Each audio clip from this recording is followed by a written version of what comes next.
मित्रों, आज हम आप लोगों के सामने छायावाद युग के सबसे वरिष्ठ कवि जयशंकर प्रसाद जी के बारे में कुछ चर्चा करेंगे, जिनका जन्म 1889 ईस्वी काशी में और जिनका निधन 1937 ईस्वी में हुआ।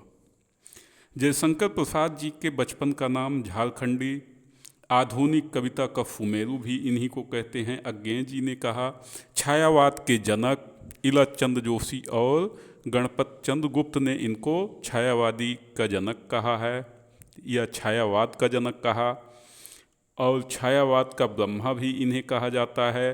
भारतीय संस्कृत का पुनरुद्धारक कवि शुक्ल जी ने कहा है, और कलाधर इन्हीं का नाम है।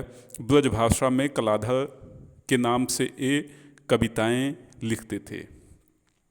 तो मित्रों, सबसे प्रथम कविता इनकी सावन पंचक है। 1906 ईस्वी में भारतेंदु पत्रिका में कलाधर उपनाम से प्रकाशित हुई, और इनकी प्रसाद जी की प्रथम छायावादी कविता प्रथम प्रभात है, सन 1913, और झरना में 1918 में प्रकाशित हुई। 1909 ईस्वी में इंदु पत्रिका का प्रकाशन प्रसाद जी ने ही शुरू किया। इनके कुछ महत्वपूर्ण काव्य और कविता संग्रह हैं, जिनमें कामायनी महाकाव्य है। कामायनी 15 सर्गों में है, ये आप लोग जानते हैं। आंसू, झरना, लहर, कानन कुसुम, प्रेम पथिक, चित्राधार, महाराणा का महत, करुणालय, जो कि प्रथम गीत नाट्य के रूप में भी 1913 की रचना मानी जाती है।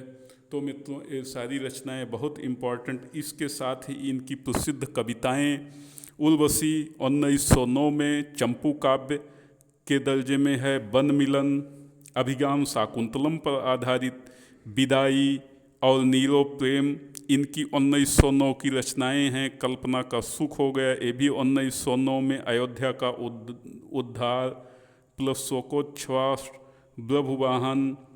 प्रभुवाहन में इनका अर्जुन और चित्रांगदा का पुत्र प्रभुवाहन था, उसके बारे में विस्तृत वर्णन किया गया है। मित्रों, प्रेम पथिक ब्रजभाषा में है इनकी रचना। करुणालय प्रथम गीत नाट्य है। कानन कुसुम प्रसाद की खड़ी बोली की कविता की प्रथम रचना मानी जाती है, और इसके साथ ही झरना, जिसका प्रकाशन 1918 में हुआ। और झरना में मित्रों बहुत महत्वपूर्ण है कि यह इसमें कुल 57 कविता है। डॉक्टर नागेंद्र ने इसमें 58 कविता भी माना है। तो मित्रों, इस प्रकार हम आज के इस सेशन में इनके काव्य और कविता संग्रह के बारे में जाने हैं। फिर आगे के क्लास में इनके नाटकों और उपन्यास के बारे में विस्तृत चर्चा होगी। धन्यवाद मित्रों।